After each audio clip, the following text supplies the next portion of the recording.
iwe Krismasi ambayo tutaendelea kumwabudu Mungu, tutamtumikia Bwana. Tumejua mchakato wa kuzaliwa kwake kulikuwa kwa pekee, na hii kwa sababu alikuwa ni mkombozi na mwokozi wetu. Hii ndio sababu, lakini Mungu anaondoa mashaka. Tunapokuwa katika mashaka na mambo mengine, lazima tujiaminishe kwamba bado tunaweza tukavuka. Hakuna jambo linaloweza kumshinda Mungu, hakuna. Lakini pia Yusufu akafanya jambo la ajabu sana. Alipomsikia Mungu, alipoelewa ni mapenzi ya Mungu, alipoelewa kwamba mimba ya Mariamu ni kwa uweza wa Roho Mtakatifu, akamchukua Mariamu akaenda naye bila mashaka, bila hofu. Amen. Tunapojiandaa kutoa shukrani zetu za Christmas, naomba niombe juu ya afya za watoto wa Mungu. Tulikuwa na mama mmoja mzee pale Mbezi Beach. Kila akisimama Christmas kwa shukrani, anasema hivi, alikuwa mzee miaka mingi, anasema mimi wacha nimshukuru Mungu leo kwa umri wangu nilipofika. Sielewi kama Christmas nyingine zanikuta. Alikuwa anatupa deni sana.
Na Mathayo Mtakatifu sura ya 1 mstari wa 21.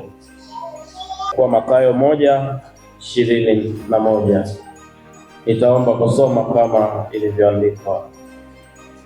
Naye atazaa mwana, nawe utamwita jina lake Yesu, maana yeye ndiye atakayewaokoa watu wake na dhambi zao. Naomba kurejea. Naye atazaa mwana, nawe utamwita jina lake Yesu, maana yeye ndiye atakayewaokoa watu wake na dhambi zao. Na hili ndio neno la Mungu.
ninataka kuzungumza zaidi kuhusu kuzaliwa kwa Bwana wetu Yesu Kristo. Mambo matatu ya msingi ambayo nataka tuangalie. Jambo la kwanza, kwamba mchakato wa kuzaliwa kwa Yesu Kristo hakukuwa katika hali ya kawaida. Amen. Mchakato wa kuzaliwa kwa Bwana wetu Yesu Kristo hakukuwa katika hali ya kawaida. Maana yake haukuwa katika kawaida ya kisheria, haikuwa katika kawaida ya desturi za Wayahudi, haikuwa katika kawaida ya mila za Wayahudi, haikuwa katika kawaida ya sayansi ya wakati ule, haikuwa katika kawaida ya kibiolojia. Amen. Si kama unanielewa? Haya utayaona tu tukiendelea kusoma hiyo mistari. Kuzaliwa kwake tunapoutafakari hakukuwa katika hali ya kawaida, na kwa kuwa hakukuwa katika hali ya kawaida, huyu aliyezaliwa alikuwa wa pekee kabisa. Lakini huyu aliyezaliwa, wakati mwingine kuelewa mchakato wa kuzaliwa kwake, kuna watu mpaka kesho hawatakubali. Kuna watu mpaka kesho watakuwa wabishi. Kuna watu mpaka kesho hawataamini. Kuna watu mpaka kesho kutwa watabaki hivyo. Sisi tunawaelewa tunapozungumza habari ya Christmas, kuzaliwa kwa Bwana wetu Yesu Kristo, tunaelewa ya kwamba lilikuwa jambo kubwa na la msingi, kwamba mchakato wa kuzaliwa kwake Yesu Mwokozi hakukuwa katika kawaida ya sayansi, hakukuwa katika kawaida ya kibiolojia. Maana tunajua biolojia inavyosema, ili mtoto apatikane lazima mume na mke wakutane. Lakini Biblia inasema, sikiliza maneno haya, anasema kuzaliwa kwake Yesu Kristo kulikuwa hivi. Mariamu mama yake alipokuwa ameposwa na Yusufu, kabla hawajakaribiana, alionekana ana mimba kwa uweza wa Roho Mtakatifu. Sio kawaida. Amen. Sio, haikuwa kawaida. Yusufu ameposa, amepata mchumba, anaweka mipango dhahiri ili aweze kuoa binti ambaye kwa kweli alimchagua, mwadilifu, bikira, mcha Mungu. Yusufu ameridhika kabisa. Ghafla anaona binti huyu ni mjamzito. Tatu ya msingi ambayo nataka tuangalie, jana ya mashaka, ili mpango wake ukamilike.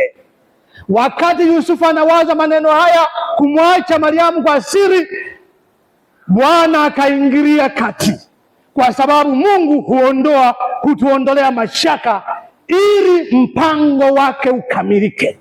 Mpango wa Mungu utakamilika kwa vyovyote, hata kama kuna upinzani wa aina gani. Mungu yupo, atajionyesha kwa namna nyingine.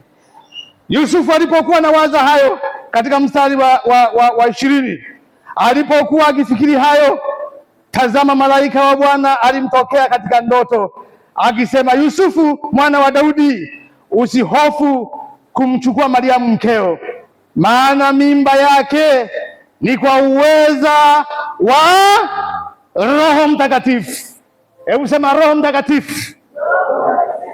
Mimba yake ni kwa uweza wa Roho Mtakatifu. Ujumbe wa malaika kwa Yusufu katika ndoto, anamwambia Yusufu, usiogope, usihofu kumchukua Mariamu mkeo, maana mimba aliyonayo ni kwa uweza wa Roho Mtakatifu. Ni ngumu kuelewa.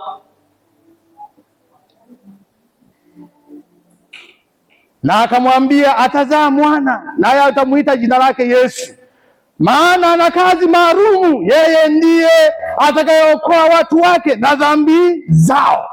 Yusufu akasikia maneno hayo ya malaika. Nachosema nini katika pointi hii ni kwamba Mungu hutuondolea mashaka ili mpango wake ukamilike. Wakati ambapo hauoni njia ya kutoka, wakati ambapo una mashaka na wasiwasi, wakati ambapo huelewi kinachoendelea, wakati ambapo unapotazama nyuma na mbele, kushoto na kulia, hauoni namna ya kutoka kwenye jambo la aina fulani, yeye huondoa mashaka hayo. Wewe na mimi tumepata neema kwa nani? Umepata neema kwa Bwana. Usiogope. Nakupa Christmas hii ujasiri mpendwa wa kukabili mambo. Jana tulizungumza kuna changamoto ambazo kwa binadamu huziondoi. Kila kunapokucha inawezekana you are stepping into problems, katika shida wakati wote. Kila unapotoka, unakoenda, unakoingia, unaona kama wewe ni mtu wa bahati mbaya tu. Bwana yupo, hawaachi watu wake. Kama unaweza kumtumainia na kumtegemea yeye, utamuona kwa njia tofauti katika maisha yako na utashangaa. Bwana Yesu asifiwe sana. Tatu ya msingi ambayo nataka tuangalie, jambo la Yusufu alipoamka katika usingizi, akafanya kama malaika wa Bwana alivyomwambia. Watu wacha Mungu husikiliza na kufanya mapenzi ya Mungu. Watu wanaomcha Mungu, watu walio na imani thabiti, watu walio wakamilifu wa imani husikiliza na wanafanya mapenzi ya Mungu. Bwana Yesu asifiwe sana. Hili ndio naloliona hapa. Yusufu alipoamka katika usingizi, akafanya kama malaika alivyomwambia. Akamchukua Mariamu mkewe, asimjue kamwe mpaka alipomzaa mtoto Yesu, lakini akafanya alichoambiwa na malaika, akatekeleza. Na hii ndio tabia ya wale wanaomcha Mungu, wanamsikiliza Mungu. Paulo akasema heri kumsikiliza Mungu kuliko wasikiliza nani? Wanadamu. Kwa nini? Amelaaniwa mtu yule amsikilizaye mwanadamu. Wakati mwingine tunakaa kwenye ushawishi wa watu, unashawishiwa na watu, unakuwa mfuasi wa watu na hufanyi chochote nje ya hao. Hao watakukosesha siku moja. Bwana Yesu asifiwe. Yule anayemcha Mungu husikiliza na kufanya mapenzi ya Mungu. Yusufu akafanya hilo jambo. Haikuwa jambo la kawaida. Sio jambo la kawaida. Sio jambo la... Nilienda familia moja, niwaambie, nikashangaa. Baba anaita mtoto wa pili masaa yote, wa pili masaa yote. Kumbe wa kwanza tukagundua hakuwa mtoto wake. Huko Morogoro wanasema kuna mtoto wa kufikia. Sasa yeye kumbe mtoto wa kufikia si wake, wala hahangaiki na yeye, wapo tu. Akiwa na jambo yule tu mmoja, yule mmoja. Ni nini hiyo?